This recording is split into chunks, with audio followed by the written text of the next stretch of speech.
Quem já brincou da brincadeira do chapéu? Já brincou? Então o senhor foi convocado para ser o primeiro. Por quê? Por que você não quer brincar? Vem. Vim aqui te convidar. Então, você lembra que aquela gente falou para pegar o chapéu? Então nós temos o primeiro integrante do primeiro time. Verônica, você que tem a mesma estatura. Não. Quem mais quer brincar? Você quer brincar? Você quer?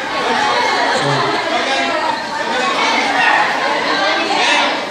10 pessoas. 1, 2. Quem mais quer brincar? Pode vir, pode vir. Vai lá. Calma que essa brincadeira vai rolar. Vamos ver. 1, 2, 3, 4, 5, 6, 7, 8. Cabe mais 2. Alguém quer?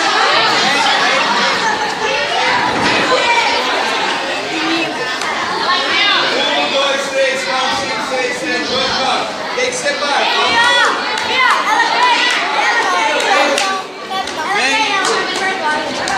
Isso.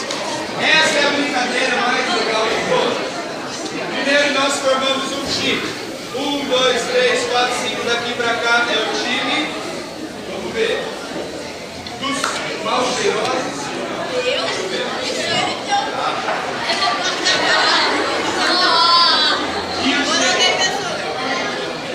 E o time dos sujinhos. Pode ser?